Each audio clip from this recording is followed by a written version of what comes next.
Okay, the next thing I want to do, I like to right off the bat when I start a Nearpod lesson with students, I like to get them engaged right away, get them doing something right away. Especially like if they're waiting on other classmates to log in, I want them to have something waiting on them to do while others are slowly logging in. So I want to add a Nearpod activity. And for this one, I first of all, I need to open up Nearpod. So I'm going to go to my add-ons and I'm going to open up Nearpod and it's going to open up on the right side. And I'm going to add a poll. Poll question right here.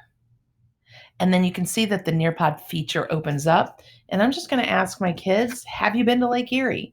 Now I'm gonna skip the add a timer feature because I'm really just like waiting on kids to log in. And this is actually going to give us something to discuss before we get the lesson actually going. I'm going to add a reference image just in case students want to click on it.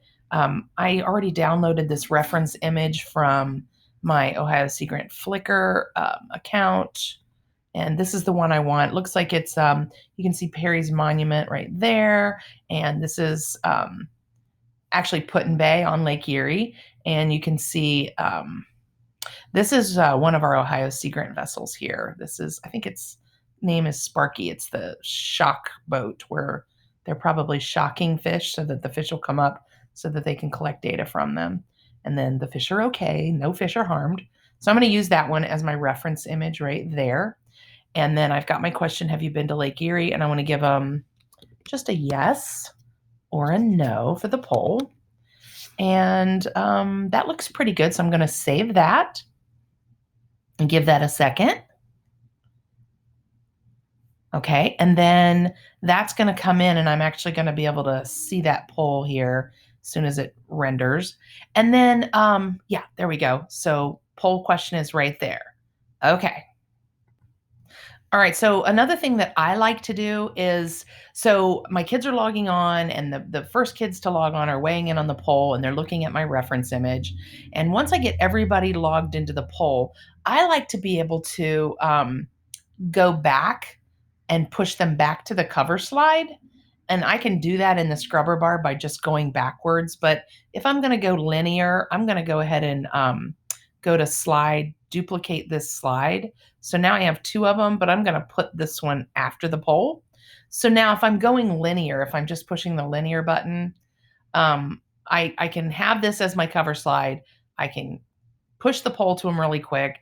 Once I get them all corralled in and into the Nearpod, we can discuss the poll results. Oh, 67% of you have been to Lake Erie and the rest of you have not. So we're going to make sure that we find out where Lake Erie is so we know exactly how close it is.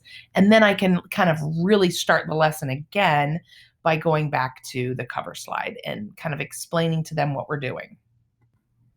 Okay, so you can see here where I've created another slide and I've given the students our learning targets. I'm kind of keeping a little bit of a consistency to the theme of my slide here by repeating that same word art, and that's just insert word art. And when you insert a word art, you type your words in here, and here they are. Here they are on the screen.